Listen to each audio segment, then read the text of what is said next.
வணக்கம். Welcome to ராணி சமையல். இந்த வீடியோவில் திணை சிறுதானியத்தில் ஒரு வகை திணை.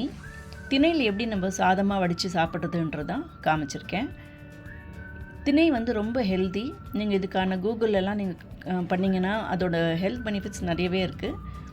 நான் கூகுள் லிங்க்கோ ஒன்று ஷேர் பண்ணுறேன், நீங்கள் பார்க்கலாம். இப்போ இது எப்படி செய்யலான்றதை பார்க்கலாம் பாருங்கள்.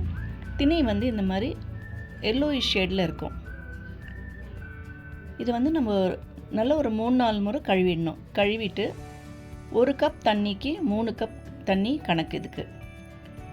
இது ஊறுறதும் ரொம்பவே நெசசரி.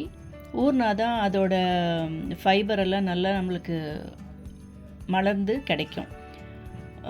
ஸோ 6 to 8 hours ஊறின பிற்பாடு அந்த தண்ணி நம்ம ஆல்ரெடி மெஷர் பண்ணி ஊற்றி வச்சுருக்கோம் இல்லைங்களா, அதை நம்ம வடிகட்டிக்கலாம். ஸோ அந்த தண்ணியெல்லாம் நம்ம எடுத்த பிற்பாடு அடுப்பை பற்ற வச்சுட்டு ஹை ஃப்ளேமில் வச்சுருங்க. தண்ணி நல்லா கொதி வரட்டும். நல்லா கொதி வந்த பிற்பாடு நம்ம இந்த திணையை அதில் சேர்த்துடலாம்.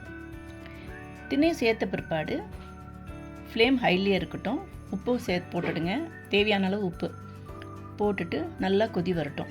கொதி வந்த பிற்பாடு சிம்மில் வச்சிட்டிங்கன்னா 15 நிமிஷம். சட்டியில் எனக்கு 15 நிமிஷம் ஆகுது கரெக்டாக. நீங்கள் கனமான பாத்திரம் வச்சுக்கிறது தான் பெட்டர். ஸோ கனமான பாத்திரம் எடுக்கும் போதும் 15 minutes ஆக வாய்ப்பு இருக்குது. ஸோ நீங்கள் அது கொஞ்சம் பார்த்து செஞ்சுக்குங்க. அவ்வளோதாங்க, முடிஞ்சிடுச்சு. என்னென்னா எழுந்த உடனே முதல் வேலையாக கழுவி வச்சிடணும். அப்போ தான் நம்மளுக்கு நீங்கள் பிளான் பண்ணிக்கணும். 6 to 8 hours ஊறுற மாதிரி. இல்லை ஓவர் நைட் கூட நீங்கள் ஊற வச்சுக்கலாம். காலையில் ஆஃபீஸ் போகிறவங்கெல்லாம் பாருங்கள், நல்லாவே வெந்து வந்துடுச்சு. ரொம்ப ஹெல்த் பெனிஃபிட்ஸ் இருக்குது. நான் லிங்க் ஷேர் பண்ணுறேன். அதை தாண்டியும் நீங்கள் கூகுள்லேயும் பார்த்துக்கலாம். தேங்க்யூ ஃபார் வாட்சிங்.